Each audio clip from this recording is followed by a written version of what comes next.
हिमालय नाम सुनते ही आंखों के सामने बर्फ से ढकी चोटियां, शांत वादियां और रूह को सुकून देने वाली हरियाली आ जाती है। लेकिन इन पहाड़ों का एक दूसरा चेहरा भी है, क्रूर, कठोर और जानलेवा। क्या आपने कभी सोचा है कि एक खूबसूरत पत्थर का बंगला रात होते ही एक डरावने भूत बंगले में कैसे बदल जाता है? हिमालय की हसीन वादियों में कलिम्पोंग नाम की एक जगह है।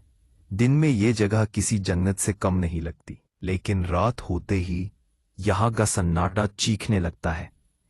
पहाड़ों के बीच छुपा हुआ एक घर है, मॉर्गन हाउस। देखने में ये किसी फेरी टेल जैसा लगता है, लेकिन इसके अंदर एक अधूरी कहानी का डर कैद है।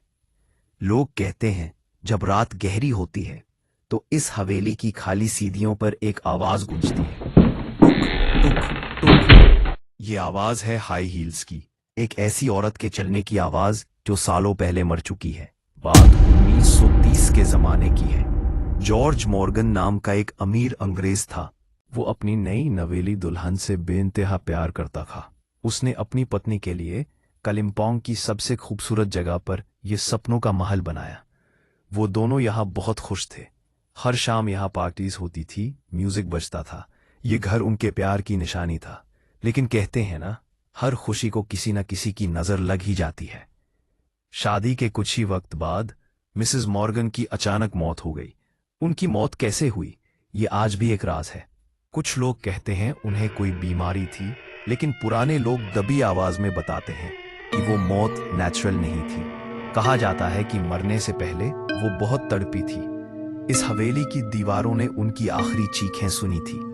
अपनी पत्नी की मौत के बाद जॉर्ज मॉर्गन टूट गया। वो उस घर में एक पल भी नहीं रह पाया और हमेशा के लिए वो हवेली छोड़कर चला गया। सालों बीत गए। आज मॉर्गन हाउस एक सरकारी होटल बन चुका है।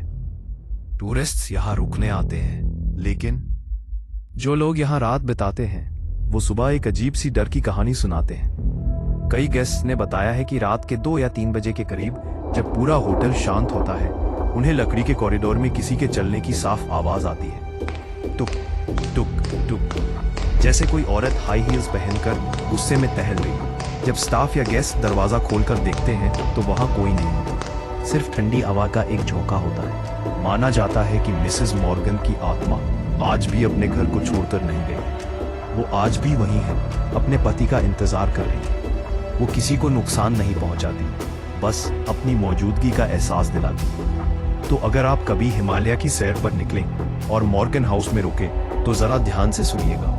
क्या पता सन्नाटे में आपको भी वो आवाज सुनाई दे जाए।